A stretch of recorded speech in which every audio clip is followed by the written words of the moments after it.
Hey guys, stop bugging me, I don't have any money. So I was playing golf at a local course when someone shanked a ball in my direction. The golfer yelled 4, and I was able to avoid a collision with the errant golf ball, but the gator that was slowly creeping up behind me was not so lucky. Unfortunately for me, the only thing the golf ball was able to do was piss off the gator. Luckily for me, I had my Glock in the golf cart, but wouldn't you know it, hitting them gators can actually be quite difficult.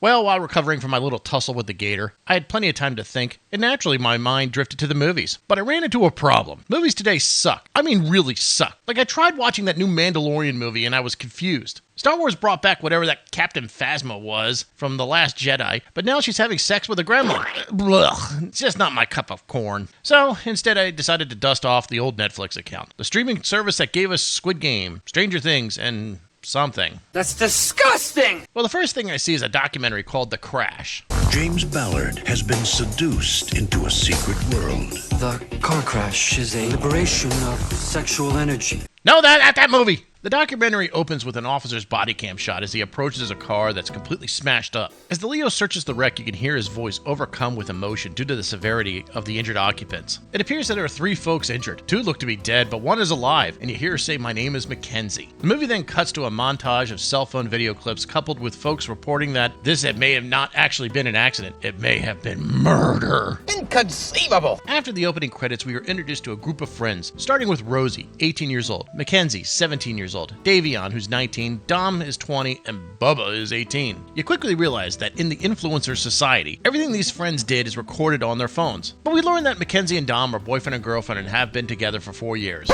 Hey, what?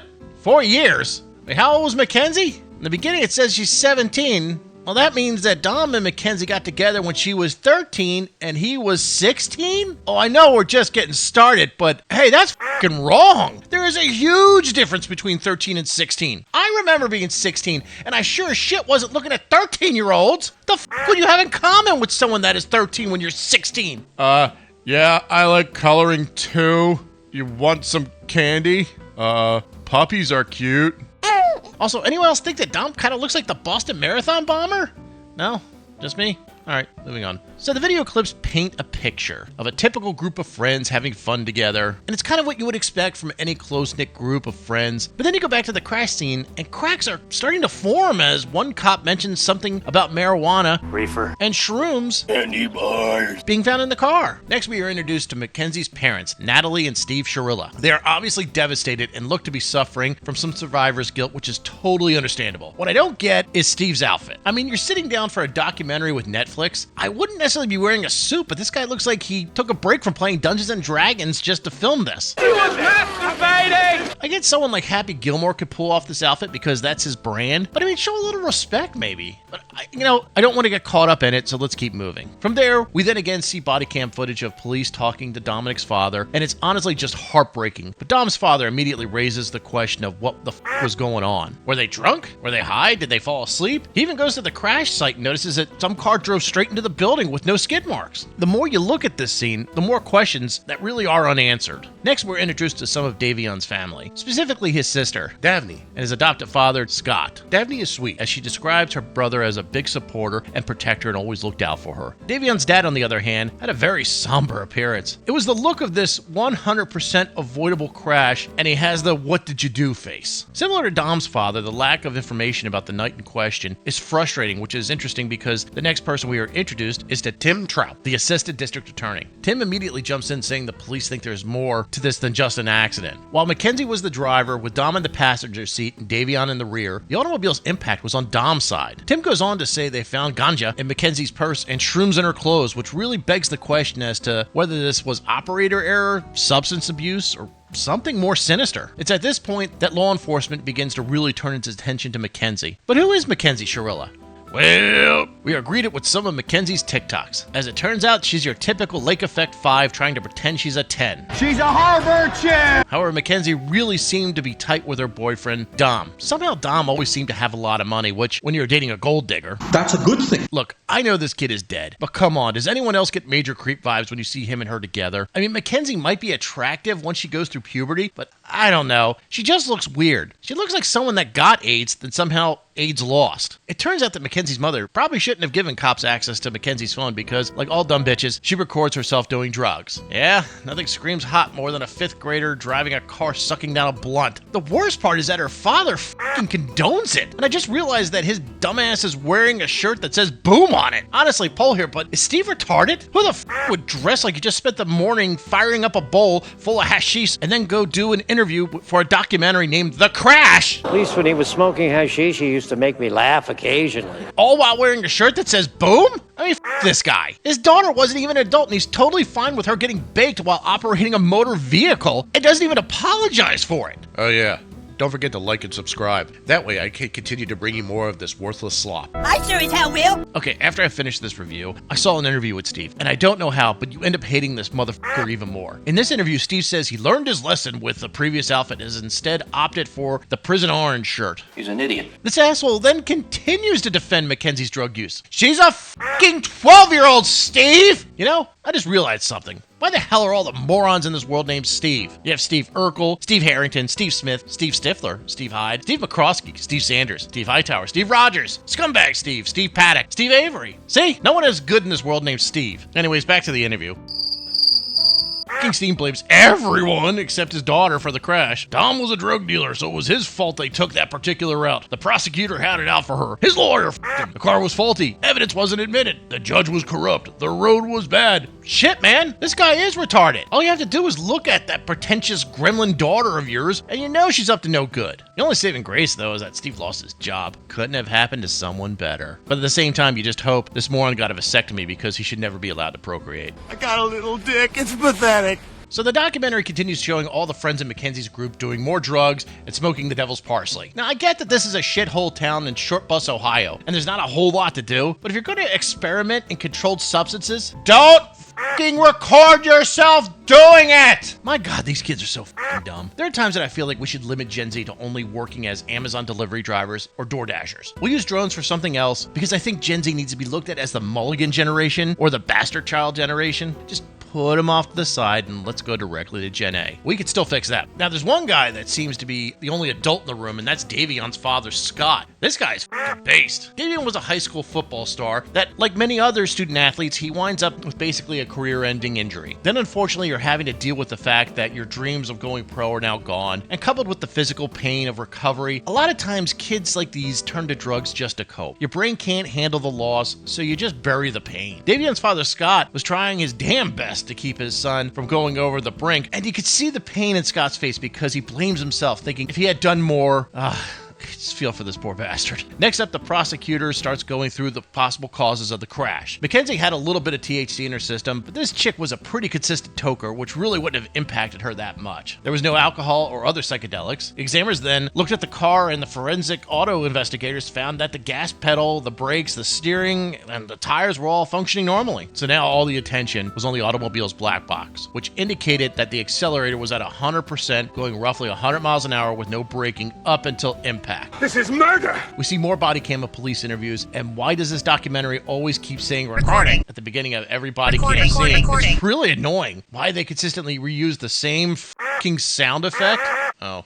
At this point, the movie begins to pivot to Mackenzie and Dom's relationship, and quickly we realize that turbulent might be an understatement. Bitch! Apparently, at one point, Dom cheated on Mackenzie, but then they got back together, and she would continuously hold the cheating over Dom's head. They'd send shitty texts back and forth one day, and then be all lovey-dovey the next. Just all over the fucking place. But Dom's brother told the investigators that Dom ultimately wanted to be out of the relationship with Mackenzie. It was so bad that Dom called his mother to complain about Mackenzie's erratic driving that it freaked out Dom's mother so much she had to send a friend to go look for Dom, and her friend later recalled to the police that he was on the phone with Dom and he could hear Mackenzie threatening to crash the car. That's you one crazy ass bitch. And if you don't believe me that chicks aren't crazy enough to do something like crashing a car on purpose,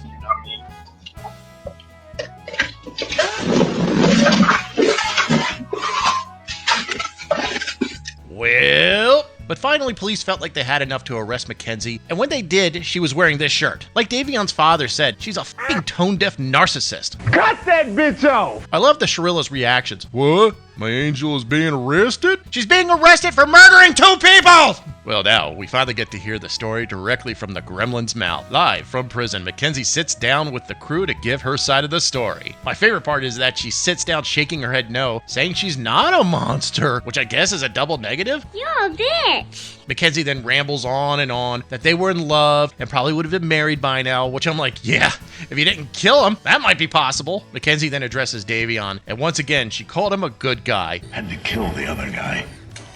He was a good guy. In the most tone-deaf response possible. Okay, I have to come out and say it. Am I the only one that finds Mackenzie's appearance just fucking weird? It's her head. It's like almond-shaped, and her eyes are too big. She really looks like Gollum from Lord of the Rings. Yeah, definitely Gollum and not Smeagol. Gollum's personality was dark, vicious, cunning, and deeply selfish. Sounds a lot like Mackenzie, doesn't it? Not to mention Gollum's obsession with a single item.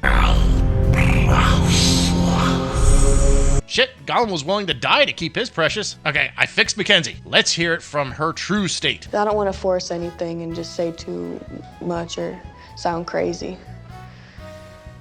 I just want to just make sure that I'm big on the no intent. There was no intent whatsoever.